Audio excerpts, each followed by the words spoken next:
কিন্তু তোমরা যেদিন কবর থেকে উঠবে সেদিন তোমাদেরকে আমি আল্লাহ অন্ধ করে আমি তুলবো।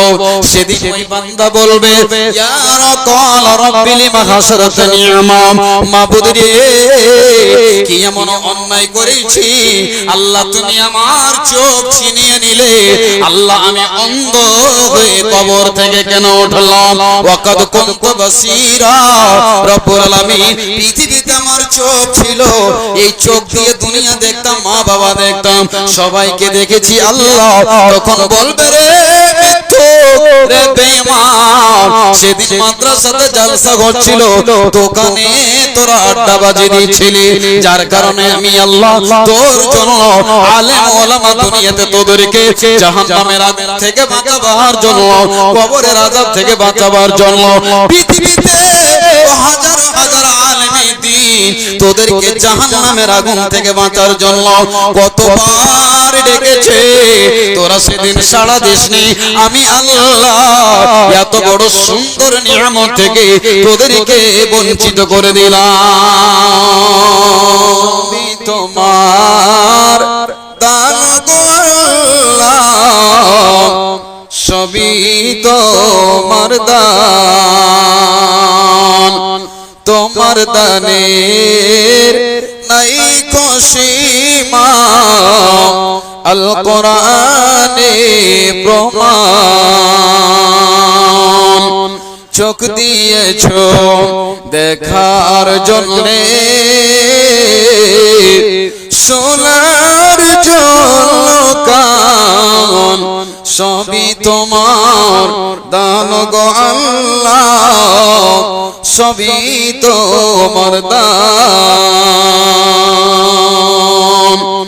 জমিন দিয়েছো চলার জন্যে, ছাদ করেছো আকাশ,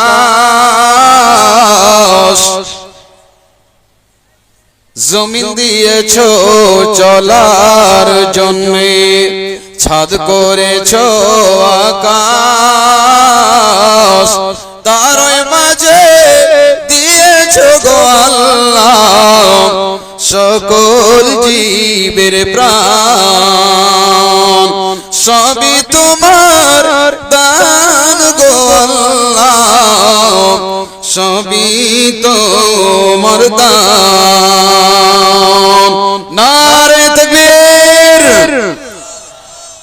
আসার পূর্বে যখন ছিলাম মায়েরই গর্ভে, আহার দাতা তুমি গো আল্লাহ, নারীর দ্বারা করাইছিলে পান, সবই তোমার দান গো আল্লাহ, সবই তোমার দান।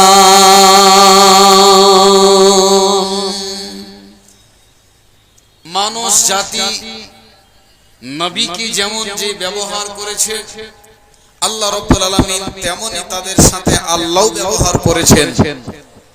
আমার দিকে লক্ষ্য করেন, একটা উদাহরণ দিই 1 মিনিটের।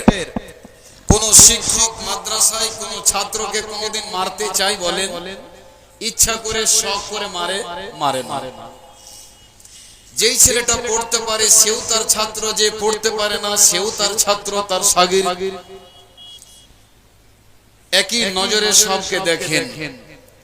ঠিক তেমনি একজন বাপ, একজন মা, 5 জন তার ছেলে, সকলকেই একই নজরে দেখেন, ভালোবাসেন। কিন্তু যখন একটা ছাত্র মাদ্রাসার হোক বা স্কুলের হোক, দেখবেন যখন সে বদমাশি করে তখন সেই শিক্ষক তাকে মারতে বাধ্য হয়। হয় কি হয় না? কেন বাধ্য হয়?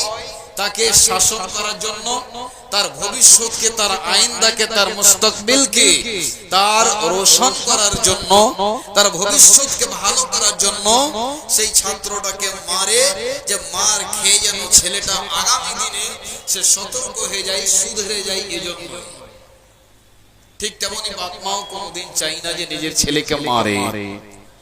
একবার মারলে তারপরে আবার কি করে সেই ছেলেকে মা বুকে টেনে নেয়। তা নাকি টানে না বাপজি? যেহেতু মায়ের তো একটা মায়া রয়েছে, মোহাব্বত রয়েছে, রাগের মুহূর্তে মা নিজের ছেলেকে মারে, হাত দিয়ে মারে, পা দিয়ে লাথি মারে, দূরে চালিয়ে দেয়, বিভিন্ন গালি দিয়ে দেয়। ছেলেটা যখন দেখবেন কাঁদছে কোনো জায়গাতে আড়ালে, তখন মা তখন খুঁজতে খুঁজতে যখন ছেলেটাকে পেয়ে যায়, তখন সে মা নিজের কলিজার টুকরো সন্তানটাকে বুকে জড়িয়ে দুটো গালে চুমা দিয়ে বলে, সোনা রে, রাগ বরদাস্ত করতে পারিনি বলে তোকে মারলাম। এরকম হয় কি হয় না? একটু হ্যাঁ না বলবেন, হ্যাঁ হয় কি হয় না? হয়। এটা হচ্ছে মায়ের স্বভাব, এটা হচ্ছে বাপের স্বভাব। ঠিক আমার আল্লাহ রাব্বুল আলামিন বলছেন, আমার বান্দারা যখন ব্যবহার খারাপ করে তখন সে বান্দাদের সাথে আমি তাদেরকে সাইজ করি, এইজন্য তাদেরকে পানিশমেন্ট দিই, এইজন্যই যে তারা ভবিষ্যতে সুধরে যায়, তারা যেন পাপে আর মুখ না ডুবায়, আমাকে যেন তারা ভুলে না যায়, রাসূলের মহব্বত থেকে তারা দূরে যেন সরে না যায়। এইজন্য আল্লাহ রাব্বুল আলামিন বান্দাদেরকে শাস্তি দেওয়ার পরে যখন বান্দা শাস্তি ভক্ষণ করে, তারপরে যখন আবার সে আল্লাহকে ডাকে, আল্লাহ বলছেন, বান্দা যেমন তোমার মা তোমাকে মারার পরে আর থাকতে পারে না, বুকে জড়িয়ে ধরে গালে চুমা দেয়, তেমনি আমি আল্লাহ, আমি তো একটি দয়া দিয়ে সারা পৃথিবীকে আমি সারা পৃথিবী জগতের প্রাণীকে আমি খাবার দিই, সব কিছু দিই। তো আমার কাছে তো 99টি রহমত দয়া রয়েছে, আমিও আল্লাহ তোমাকে তোমার মায়ের চেয়ে বেশি বুকে টেনে নিয়ে একবার বলুন আলহামদুলিল্লাহ। এটা স্বভাব হচ্ছে আল্লাহ। তবে যেই যেরকম ব্যবহার করেছে আল্লাহর সাথে, যেই যেরকম ব্যবহার করেছে নবীর সাথে, ভালো ব্যবহার যারা করেছেন তাদের ব্যাপারে আমার আল্লাহ কোরআনে রাদিয়াল্লাহু আনহুম টাইটেল দিয়ে দিয়েছেন। যারা আল্লাহ এবং রাসূলের সাথে ব্যবহার খারাপ করেছে, আল্লাহ তাবারক ওয়া তাআলা তাদের ব্যাপারেও তাদের নামে আল্লাহ কোরআনে সূরা অবতীর্ণ করেছেন। তাদেরকে লাঞ্ছিত, তাদেরকে পদদলিত, তাদেরকে বেইজ্জতির জিন্দেগি আল্লাহ দিয়েছেন। আপনি যেই নামটা নিতে গেলে নেকি পাবেন, কিন্তু তাকে গালি দেওয়া হচ্ছে, তাকে গালি দেন, আপনি গালি দিয়েও আপনি নেকির অধিকারী হতে পারেন। বলেন বলি স্যার, আপনি আশ্চর্য কথা বলছেন যে কাউকে গালি দিলে আবার নেকি পাওয়া যায়। এটা নতুন কথা মনে হয় না বাবজান? জি, নেকি হয়। যেমন মসজিদ বানালে নেকি, আর মসজিদ বানালে আবার গুনাহ হয়। কথাটা বুঝতে পারছেন তো? একটু ভালো করে শুনেন, আদায় হবে ইনশাআল্লাহ, কিন্তু এক ঘন্টা আমি বক্তব্য রাখবো, তারপরে মাদ্রাসার দিকে যাব। ঠিক তেমনি কোরআনে এমন কিছু সূরা রয়েছে, এমন কিছু আলফাজ রয়েছে, শব্দ রয়েছে যে বললে আপনি নেকি পাবেন, কিন্তু কাউকে গালি দেওয়া হয়, কাউকে বরদুয়া দেওয়া হয়। তা আজকে আমার বক্তব্য বিষয়, যেই যেরকম ব্যবহার করেছে, ভালো ব্যবহার করেছে আল্লাহ তাদেরকে ভালোবেসেছে, যারা খারাপ ব্যবহার করেছে আল্লাহ তাদেরকে লাঞ্ছিত জীবন দান করেছেন।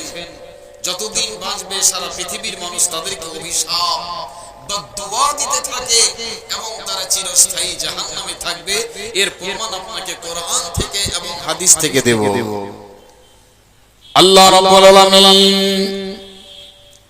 পবিত্র কোরআনুল কারীমে আমার আল্লাহ রাব্বুল আলামিন বলছেন, বান্দারে